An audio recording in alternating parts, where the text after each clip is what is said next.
key area. Should we think about it as a governance, data governance problem in model design, or should it be more on a verification or compliance angle?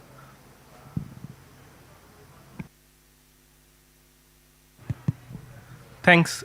Thank you very much, Shyam, for having me, and good morning to everyone, and welcome to this session. I think, okay, let me maybe just start with saying that I'm not an AI or AI safety expert. So whatever I say, take it with a pinch of salt. My work is on biosecurity, and that's the angle I'll come from. I think all of those things, whether it's model evaluation and other things, those are there, and those are very, very important factors, and those are the things that we need to keep in mind. But on top of that, there is also a deep structural change that is happening. For example, in the field of life sciences, historically, whatever risk and risk governance things that we had were very much linked to the physical infrastructure and lab facilities and facility inspection and material transfer control and things like that. But that seems to have changed and seems to be changing very rapidly now, with the kind of AI biodesign tools as well as LLMs that are emerging. So I think Rand also did a study on this, but there are more than probably 1,500 biodesign tools that are out there, and those are totally transforming how life sciences, but in general science is done. Now, what kind of the change that we are seeing is with these capabilities, now it's much easier to engineer proteins, optimize DNA sequences to do things that we want, have better pathogen host modeling, interaction modeling, and things like that.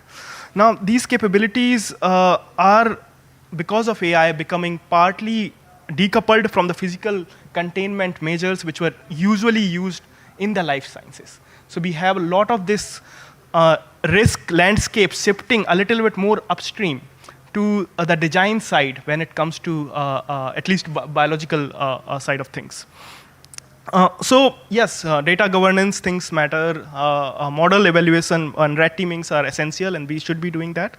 But also, it is very important that especially for a country like India, where we have a very, very vibrant scientific ecosystem, but that is also very uneven. Right? How we can use this AI-enabled science, which is rapidly evolving into the existing mechanisms to some extent, but also at the same time develop those capabilities, have more people with the core capabilities in AI biosecurity, or AI chemical security, AI nuclear security, and things like that. So we need to train more people on those things. So integrating, again, going back to the life sciences, so integrating AI evaluation into biosafety system, strengthening the institutional readiness.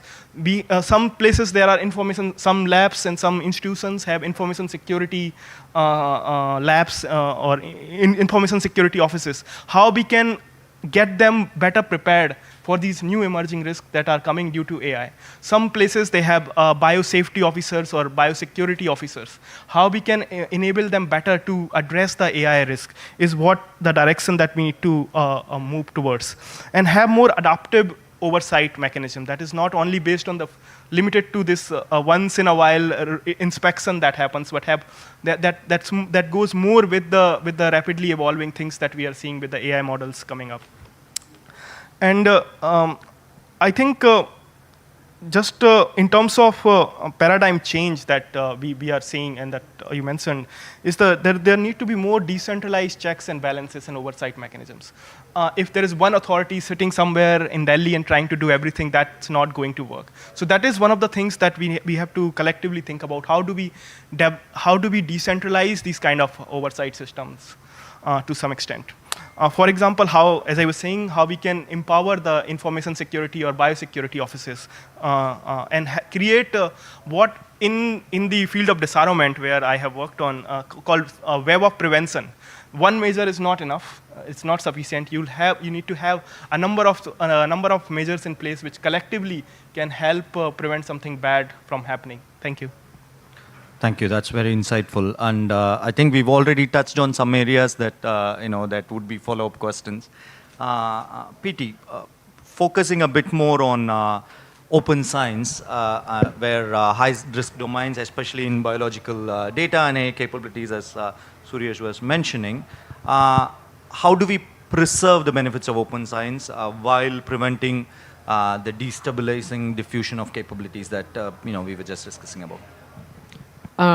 Thank you for having me today. So, I guess like I would love to be able to give like a binary yes or no answer, right? I think we all want to have that, but unfortunately, that's not quite the case. So we need to find a way to balance the openness and also the restrictions as well. So I guess my answer here would be sort of like a tiered access and contextual norms. I think those are really important. And I think RAND Europe has done a really great job at establishing the global risk index on AI-enabled biological tools, and also just generally looking into AI safety in general, where they do this thing where they call the pre-deployment assessment with structured rubrics. And I'm a huge fan of that because I think that when you release like very frontier models and frontier tools, the danger is already out there once released, right? It's really hard to withdraw the danger. But however, prevention, right? Like there's this window before you release where you can do a pre-deployment assessment. So I think I'm a really huge fan of that, and also the same way that I'm a big fan of like KYC, like know your customers. And I guess this principle also pretty much applies where it's like, in the case of biosecurity, right, where we differentially allow the development of medical countermeasures and also the defensive measures that is necessary for the research, but also like don't limit the researchers from actually innovating either. And I guess my point here is that the non-safeguarded access, like private access to credential researchers where necessary for like defensive research is absolutely necessary. And then, like open source tools, it's necessary. Like we can't turn away from being open source. Like any governance structure that conflates open source with danger makes a huge mistakes, because that also is a very critical development point, especially for lower resource settings. So we cannot afford to conflate that altogether. So I guess a very long way to answer this, and then to summarize my answer is that differentiated governance at capability level is always better than blanket restriction at access level. I think that's a very structured answer, and I think there's a start of a very valid framework level conversation that's already happening there. Geeta, turning to you, thinking more about institutional gaps in enabling some of the solutions that we are discussing here, potential solutions.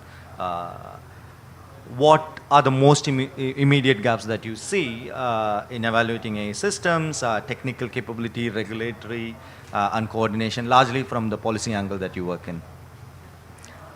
Thank you, Shyam. Good morning, everyone. So, on the technical capabilities, right, the most fundamental thing I see is the AI readiness aspect of deployment. So, in general, when we see India stands or ranks third globally, and when we see the Southeast Asian countries, I think Indonesia is around 49, and so there we see the gap, right? So whatever we do from the Western context or in the Indian context can never be catered to the needs, the unique needs of the Southeast Asian countries.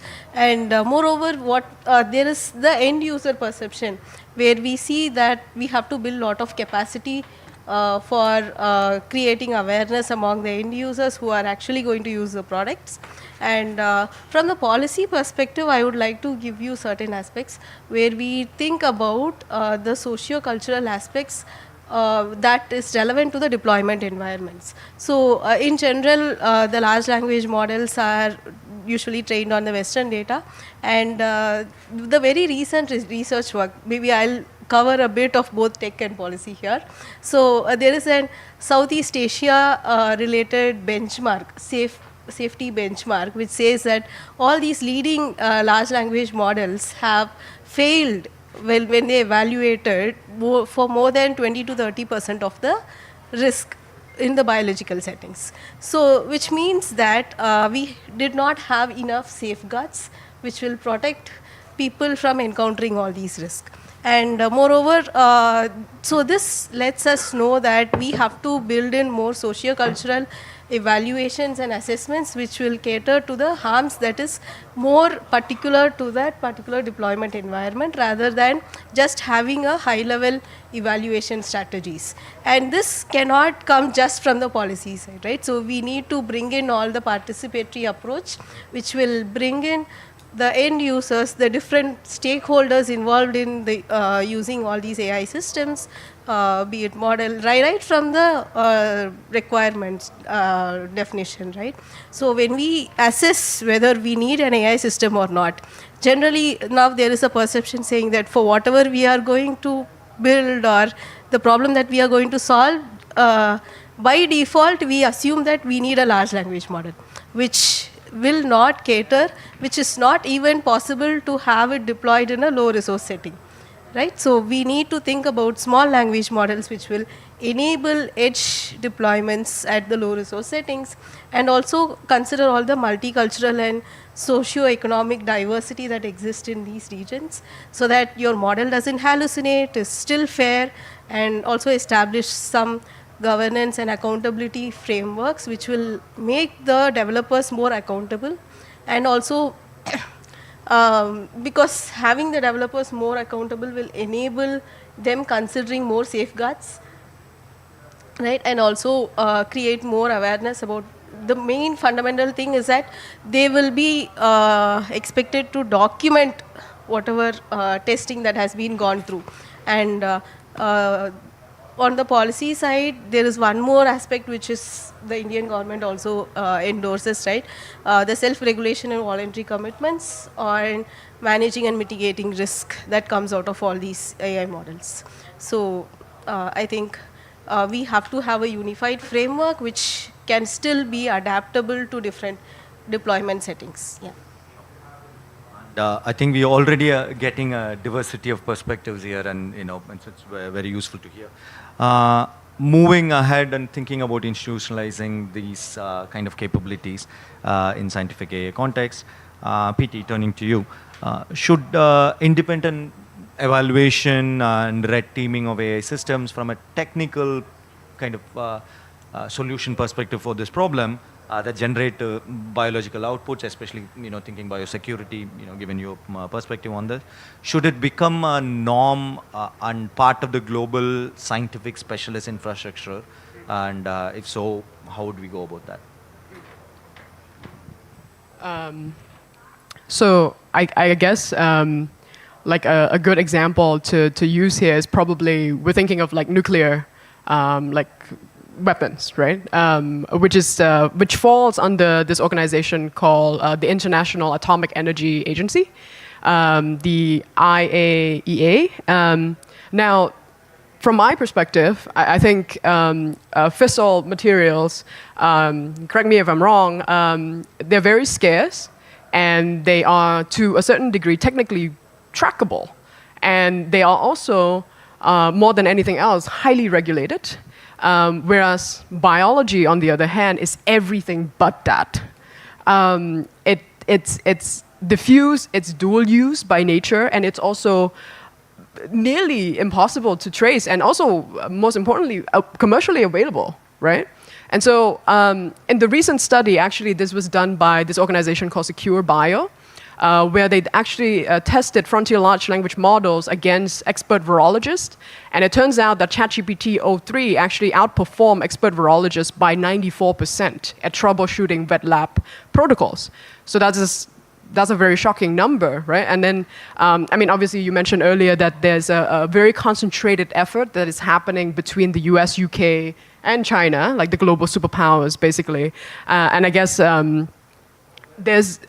in the recommendation from the RAND Europe that I was, helping out with, is that we recommended that governments and also independent researchers do this 6-monthly ritual of monitoring and also assessment of risk on a continuous basis. And we also suggested, obviously, like using AI as an automation tool to increase the efficiency of this risk monitoring system.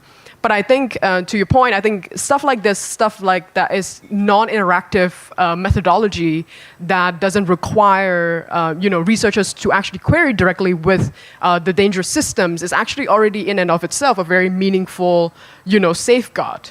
But that is not enough. We need we need something that is much larger than that. That is the integration into institutionalizing it.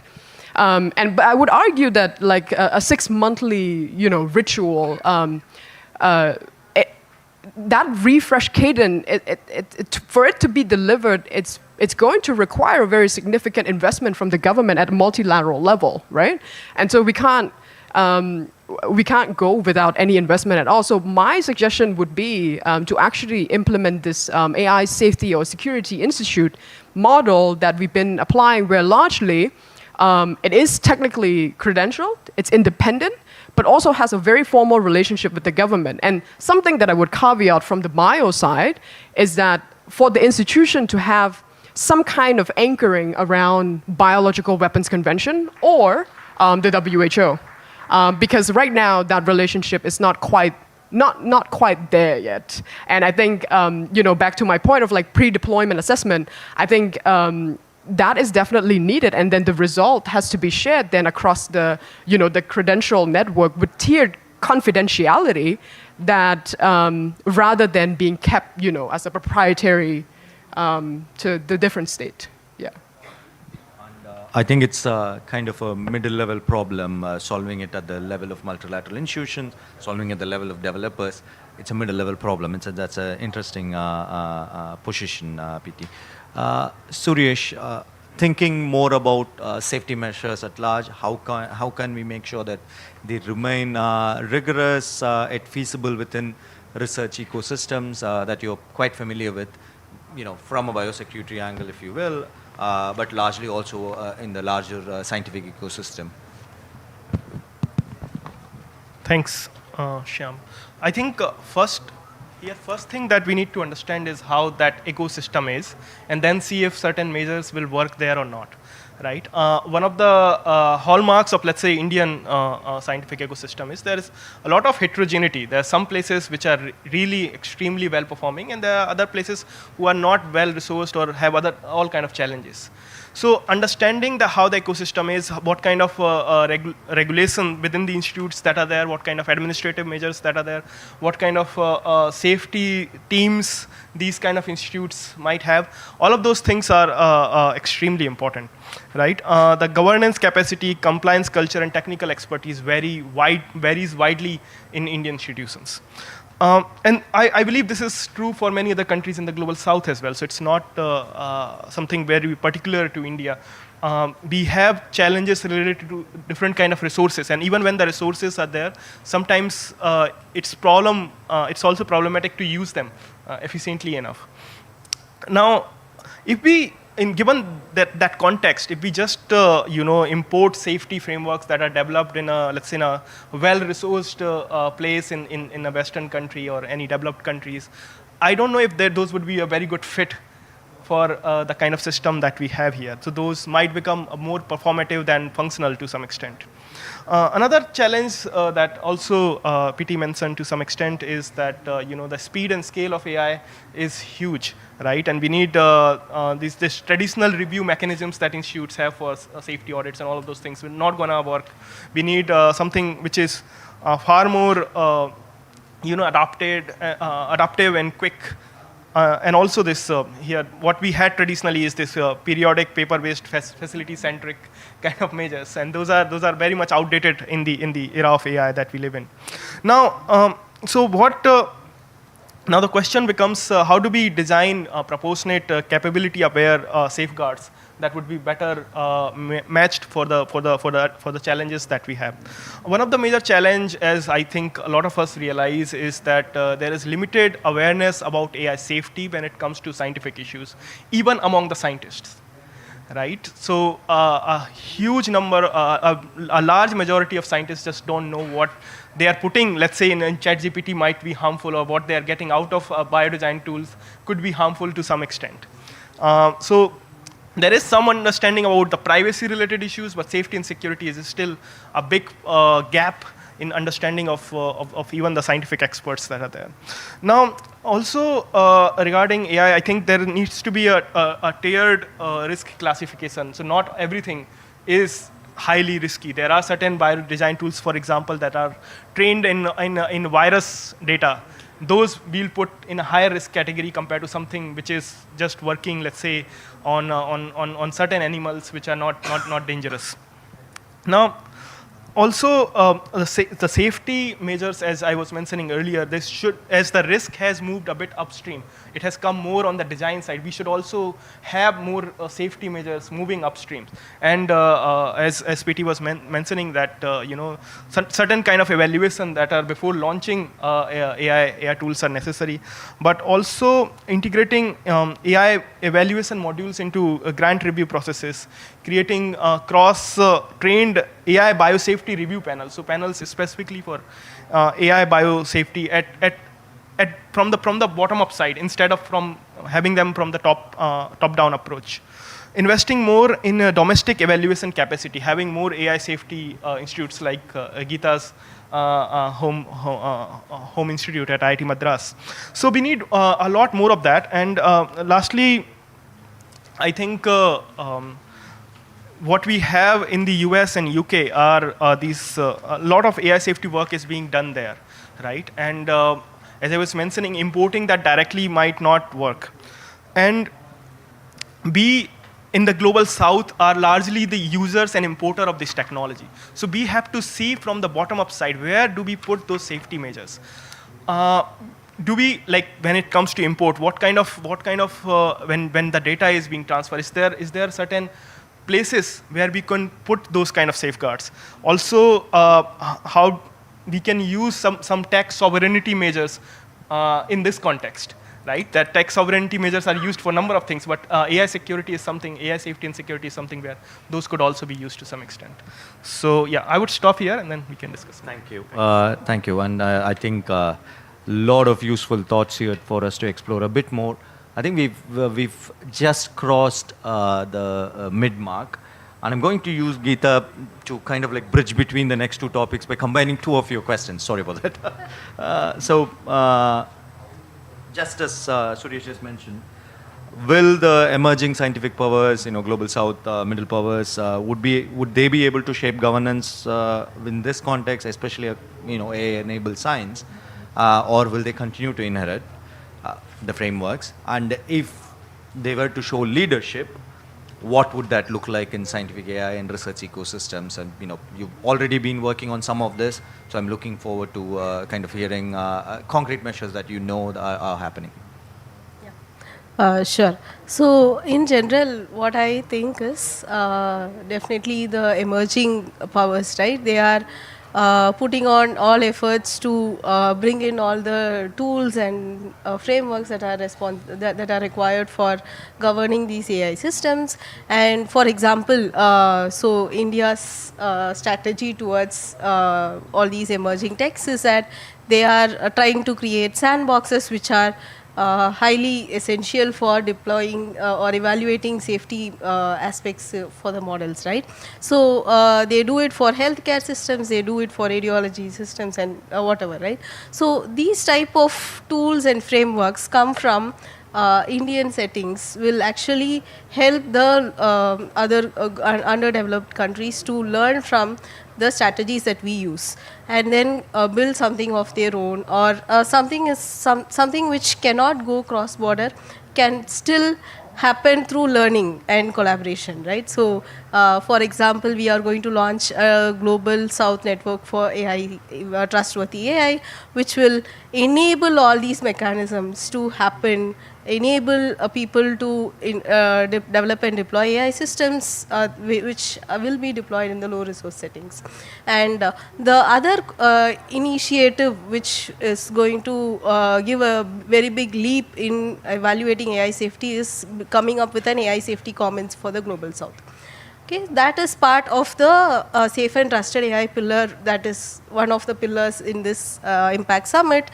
And I think in another 1 or 2 years, we'll have safety comments, which will help us evaluate and assess how these AI data models and systems work for different deployment settings.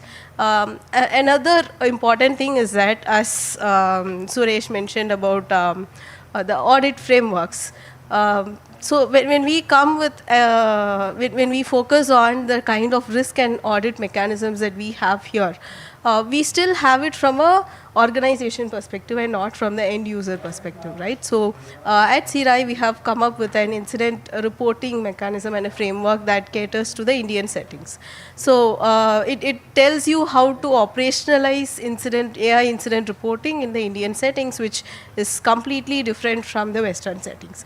And here we have to get the harms that the people experience in the marginalized communities, which will never be recorded everywhere, right? So how do we enable all these things? So since it is all about all these sun-based systems, right? Even those things will have certain impacts to the marginalized communities, which may be an indirect impact. But how do they are knowing about such things are happening to them, right? So those kinds of gaps we should mitigate by building more awareness, creating more AI literacy to all these people. And the final thoughts about combining all these things is that we have to bring in some kind of collaborative work between the different stakeholders who are involved in developing and deploying these systems.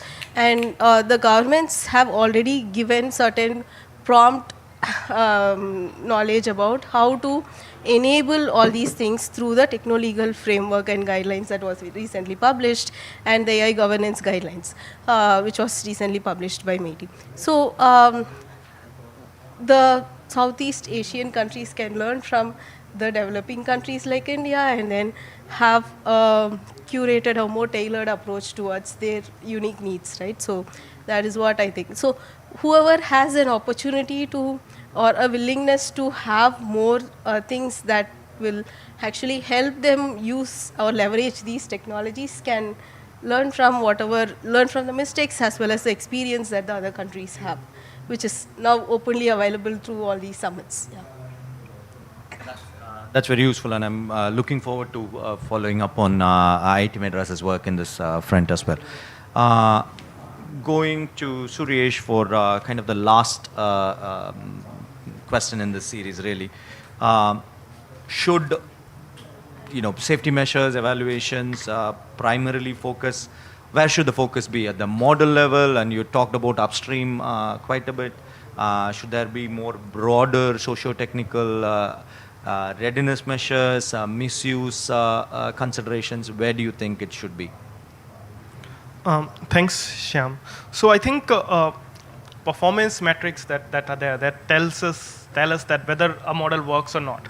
Then bias assessment tell that whether it works in an equitable, fair manner or it does not. But neither of them tell us if it is safe to be used within certain context and certain socioeconomic or scientific ecosystem related context, right? And scientific AI, as we know, is not deployed in a vacuum. So it works within the scope of how science ecosystem is there. So that includes things like funding structures, publication incentives, also from the startup side, startup ecosystem and regulatory environments that is there. So a model that is technically robust can still generate certain kind of systemic risk if it is deployed in places without adequate oversights or dual use literacy. And also, very importantly, incident response capacity. So what you see in many countries in the global south, those kind of incidents response mechanisms are not there. So if something bad happens, how do we report it? So those things are missing, and those are very, very important concerns. Now, in the countries like India, where, as I was mentioning, the scientific ecosystem is, while it's scaling rapidly and there is a lot more funding that is slowly coming up now, it is still uneven, and institutional readiness for AI varies significantly. So when we have a well-resourced national lab, it is not the same kind of readiness or capabilities compared to, let's say, in a smaller private college in a tier 2, tier 3 city in India, right? And also, very importantly, how we have to also see it from the context of people doing their own thing, DIY kind of science that happens, and also small-scale commercial activities which are not fully under the oversight mechanism of the government, right? So considering all of these points, right, the policy evaluation must expand from model-centric assessment to socio-technical assessment, and this would include, evaluating things like how much capability uplift relative to the government capacity that is there. So government has certain capacity to manage or do oversight, but these AI tools, how are they changing that? Incentive structures, very, very important, that shape the model deployment. Also, the diffusion of risk across borders. So it's all of these things don't respect national borders, right? So how it's going to spread if people using VPN or other things, a number of other things that are there. So integration, lastly, the integration with existing biosafety and research security systems, as I had already mentioned. So briefly, performance evaluation is necessary, but governance relevant evaluation must be systemic, and otherwise risk auditing algorithms while ignoring the institutions that operationalize them, and that is very, very important. How we focus on that institutional level mechanisms. Thank you. Thank you. PT, kind of the last of structured question before we move into a bit more of an open conversation.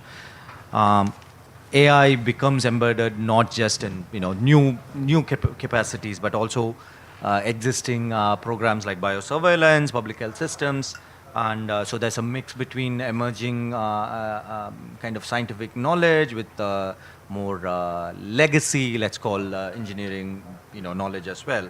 So how do we make sure that safety, evaluation, interoperability, all of that exists in this divide without fragmentation happening across the ecosystem? Because you can easily imagine everyone's doing their own AI, safety evaluation and not necessarily talking to each other.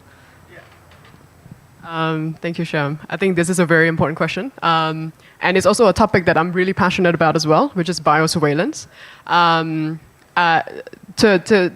To your point, I think countries are already deploying AI-enabled biosurveillance systems that are either syndromic surveillance, or it could be genomic sequencing pipelines or outbreak modeling. The countries are already doing that, but they are not building on the sort of like the unified data standards. So they're basically building on like a very incompatible data standards with very different legal regimes across the borders. Like we've seen that in Southeast Asia, we've seen that even like countries like, for example, Singapore to Malaysia, you see different legal regimens on how they monitor like the data and also like the biosurveillance. And so the fragmentation risk is actually not a technical risk, I would argue, because it's not just a technical risk, because we've seen COVID. I feel like if anyone is anybody sane, I think we all were a little bit traumatized by COVID. We've seen how data hoarding and incompatible reporting actually cost lives. And I saw that especially happening across the region in the lower resource settings, like countries like Cambodia, for example. AI systems that are trained on non-representative data obviously are going to perform much worse. And guess what happens? When they perform worse, the region that is most affected is the region that needs the help the most. And because of that, and also that region is also the same region with the least data infrastructure. And so I guess to sort of like answer your question and what I think we need to do, I think there are three things to be addressed here. The first one is obviously the data standards harmonization.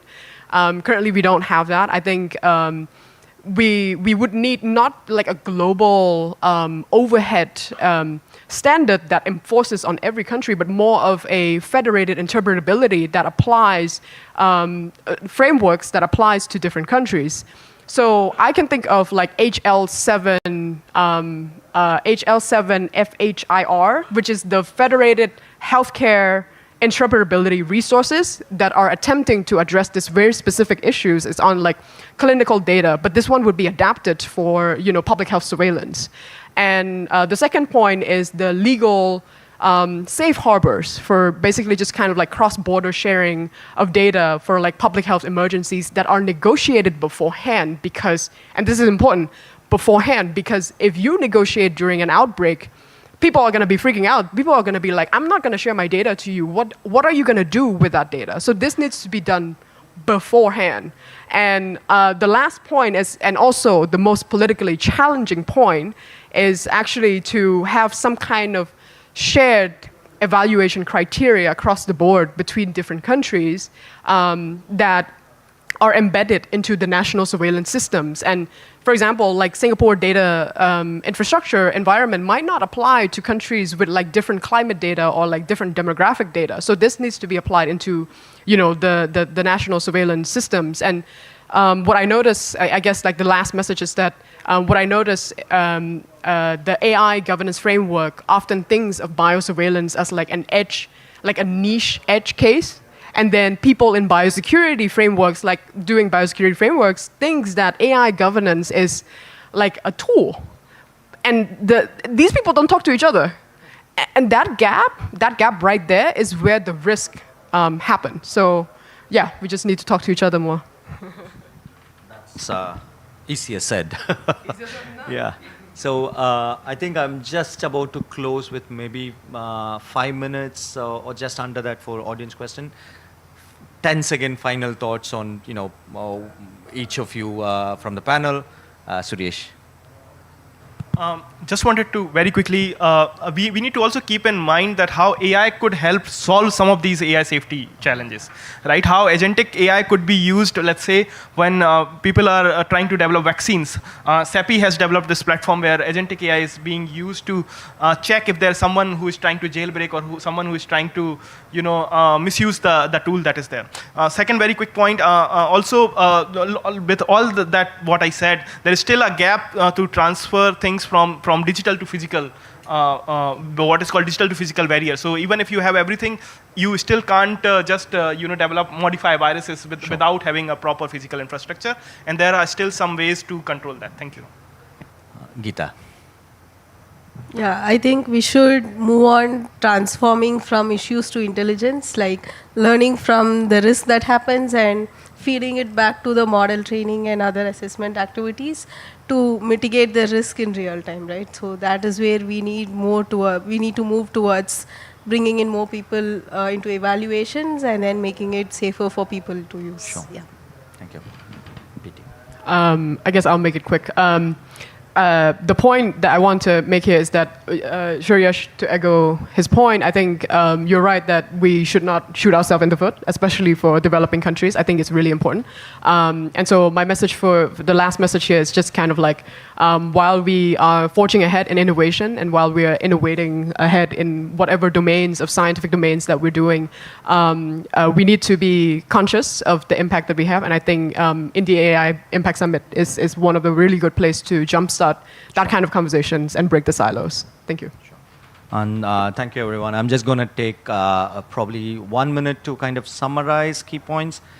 Evaluation, I see largely a systemic question, safety measure systemic question. I especially like the point on incident response not being already there, and a couple of points on the cross-border solutions and problems. We already have that. Discussion on open science, we talked about how managed access, safeguards, and comparing government capacity to manage that versus letting it out for more DIY-oriented science, which was a good term. I really like that. That's a key area. And for emerging scientific powers, of course, collaboration is key. Tailored approach, that's something that I'm again waiting to see from IT Madras as well, their contribution on this. And some cross-border work on legal safe harbors, data standard harmonization, PT that you mentioned, really land well from this panel. I'm going to stop my summary right now, and more of this would be kind of put together in a blog at some point in the nearby future. Perhaps we can go for questions first. Yes, please. I think I can give you mine. Thank you so much for your wonderful insights. I really enjoyed this session as a researcher in safety of AI at the University of York. So I focus on psychological harms of AI. And so what I want to ask particularly Geeta is, when it comes to the definition of harms and traditional safety engineering, they're catering more to physical harms. And now we see the whole spectrum of harms expanding beyond that. So I would love to know the work being done by Kirai and you in this area, and in fact enrich my research with it. Yeah, sure.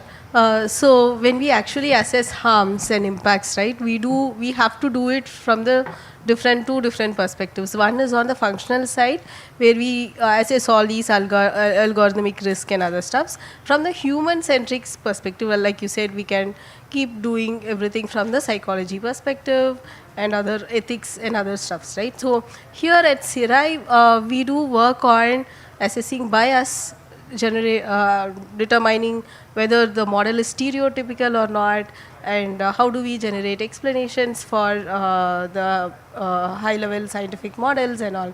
So from the perspective of the psychological things, right, there is this cognitive science or cognitive capabilities of AI models which will actually enhance or degrade the capabilities of humans, right? So those things are, we are trying to do some assessments from the incident perspective, right? So if you go and read the incident reporting framework that we have a taxonomy of risk and harms and also the impacts, right? So from the kinds of harms that we have defined, we have categorized it as physical, psychological, cyber incident based harms, that, and moreover we have all the generic kinds of harms like algorithmic harms, socio-economic harms, the environmental harms and all. So we are trying to come up with a taxonomy that will cater to the different hierarchies that will be applied to these kind of harms and impacts, which will again be model specific, use case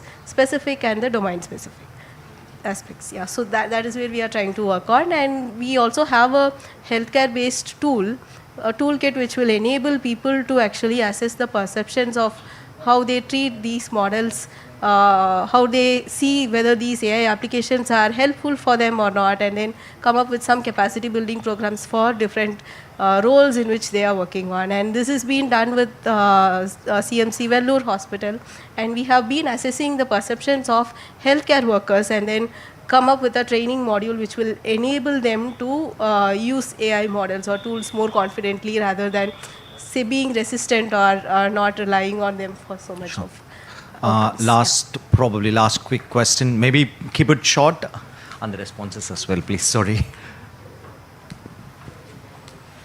Yeah. Hi. So my question is about like we are discussing all the geographical barriers, right? The modality is geography. When we change the geography, the models tend to perform poorly. Are we concerned about the temporal modality as well, as when we go forward in time, the data is going to change eventually, and that is going to affect modeling? And how do we plan on mitigating such a problem if when it arises? Yeah. So this comes under the model monitoring, the system monitoring approach, where we consider the data drifts, the out of distribution aspects of the data and model. So definitely this is one of the criteria where you assess safety and evaluate the impacts of it. Anyone else wants to add before we move on? Sure. Yes, I think last question. Thank you so much for the insightful discussion. Really appreciated the expertise that you're bringing to the topic. And thanks, PT, for bringing up COVID, because my question is about that. As we learned from COVID, biosecurity risk can quickly become a cross-border existential threat. So what would a successful web of prevention and incident response framework look like? And who are you looking up to in this space? Like, who's doing it well in this space? Okay, I can start. Maybe PT can add. So I think, as I was mentioning, it will have to be a more decentralized, but at the same time integrated to the leadership. So I think there needs to be more empowerment of people who are like biosafety officers in the lab, or who are institutional biosafety committee members, who are people who are working on the ethics and research security side at the institutes. So those are the people who need to be empowered. So there need to be more capacity building of those people, and at the same time, there needs to be a mechanism established so they can report those incidents to the very top, and there is a top leadership sitting in the capitals. They can in some way get an overview or monitor the situation as it is going on at different institutes level. Thanks. I can add a little bit to that. So in Singapore, we actually have different agencies responsible for this. So we have the National Environmental Agency, and then we have the MOH, obviously the Ministry of Health. And then we also have a different smaller agency like Communicable Disease Agency, and also like a Prepare Agency, where they're responsible for different tasks. But I want you to envision this as almost like the way that Singapore is trying to establish itself. I think it's trying to establish itself almost as a firefighter. So when there's an incident, where there's a crisis, who is actually doing what is very clear, but it's always not always clear across like different countries. For example, in Laos, Vietnam might be looking very different, but I think having a very coordinated response across the different agencies on who is doing what. Like for example, National Environmental Agency is responsible for wastewater surveillance. So monitoring how the sickness is increasing or spiking or not, those are the people, yeah, that you would look up to. I think that's the last word, right? It all comes down to prevention and preparedness, even in this, much like anything else with bio context. Thank you, everyone, for the question, and thank you to my brilliant panelists, Suresh, Geeta, and PT. This was a very insightful discussion. On the screen is the work from RAND Europe with CLTR, some of what was referred to by PT and the other panelists as well, some aspects of what we were discussing about risk typification. You'd probably get some ideas there as well. And with that, I close. I'm supposed to hand over these mementos to, apparently, including me, so let us do that now. Thank you.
Thank you. It's going to be recording the entire day. No.